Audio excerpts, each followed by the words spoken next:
ഭക്ഷണത്തിൽ വെച്ച് ഏറ്റവും മോശപ്പെട്ട ഭക്ഷണം ഏതാ? വരാത്തവൻ വിളിക്കപ്പെടുകയും വരേണ്ടവൻ വിളിക്കപ്പെടാതിരിക്കുകയും ചെയ്യുന്ന ഭക്ഷണം എന്നാണ്. എന്നാൽ സാധു വിചാരിക്കും അവിടെ കല്യാണമുണ്ട് സൽക്കാരുണ്ട് ഒന്ന് വിളിച്ചു കിട്ടിയ പോയനെ ഒരു നല്ലൊരു ഭക്ഷണം കഴിക്കാലോ എന്ന് വിചാരിക്കുന്ന സാധു ആ ഭക്ഷണത്തിലേക്ക് വിളിക്കപ്പെടുകയില്ല. എന്നാൽ ആ സദസ്സിലേക്ക് വിളിക്കപ്പെടുക വിസമ്മതിക്കുന്നതാണ്. എനിക്ക് തീരെ ഒഴിവില്ല, അന്ന് വേറെ പണിണ്ട് അവിടെ കല്യാണ്ട് ഇവിടെ കല്യാണ്ട് അഞ്ചാറോ കല്യാണം ഉണ്ടോ ഇങ്ങനെ പറഞ്ഞിട്ട് വരാൻ ഒഴിവില്ല എന്ന് പറയുന്ന ആളുകൾ ക്ഷണിക്കപ്പെടുകയും വരാൻ താല്പര്യം പ്രകടിപ്പിക്കുന്ന ആളുകൾ വിളിക്കപ്പെടുക. കാരണം ഓനെന്ത് വിളിക്കാൻ, അവൻ സാധുവല്ലേ, നമുക്ക് ഓലൊക്കെ ഒഴിവാക്കി മറ്റോലേക്ക് വിളിക്കുക. അങ്ങനെയുള്ള സദ്യയാണ് ഭക്ഷണത്തിൽ വെച്ച് ഏറ്റവും മോശമായ ഷർറു തആം, ഭക്ഷണത്തിൽ വെച്ച് മോശപ്പെട്ട സദ്യ എന്ന് നബി സല്ലല്ലാഹു അലൈഹി വസല്ലം പറഞ്ഞു. അപ്പോ എന്താണ്? ഇതൊരു താക്കീതാണ്. നാട്ടിൽ നടക്കുന്ന എല്ലാവരും ഇങ്ങനെയാണെന്നല്ല, എല്ലാ ആളുകളെയും വിളിക്കുന്ന ആളുകളുണ്ട്. എന്നാൽ ഒരു പ്രത്യേകക്കാരെ മാത്രം വിളിച്ച് പരിപാടി എടുക്കുന്ന ആളുകളുണ്ട്. ഇനി വന്നാൽ തന്നെ ഒരു കൂട്ടർക്ക് പ്രത്യേക ഭക്ഷണവും മറ്റവർക്ക് വേറൊരു ഭക്ഷണവും. അപ്പോ അത്തരം അവസ്ഥ പോലും ചില സദ്യകളിൽ നമുക്ക് കാണാം. ഒരേ സദസ്സിൽ ഒരു സ്ഥലത്ത് രണ്ടു തരം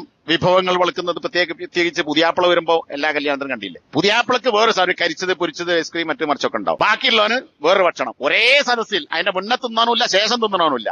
അപ്പൊ നോക്കിക്കണമെങ്കിൽ നോക്കിക്കുക, അവിടെ മാത്രം പുതിയാപ്പിളക്കും പാർട്ടിക്കും മാത്രം സ്പെഷ്യൽ ഭക്ഷണം, ഒരു സ്ഥലത്ത് രണ്ട് വിഭവം പാടില്ല. ചെറുതായമാണ് ഇത് സാധാരണ നടക്കുന്നതാണ്. പുതിയാപ്പിളിനെ പോലെ തന്നെ പുതിയാപ്പിള പിന്നെ കല്യാണത്തിന് വന്നതാണ്, ബാക്കിയുള്ള ആൾക്കാർ വെറുതെ വന്നതാണ്. തുഫൈലിയല്ല, തുഫൈലി എന്നാൽ വിളിക്കാതെ പോയി തിന്നണമാണ്, വിളിച്ചിട്ട് വന്നതാണ്. എല്ലാവരും ഗസ്റ്റാണ്, എല്ലാവർക്കും ഒരേ ഭക്ഷണം വിളമ്പണം. അപ്പൊ ഇതൊക്കെ നാട്ടിൽ നടന്നു വരുന്നു. ഞാൻ ഈ നിലക്കുള്ള സമീപം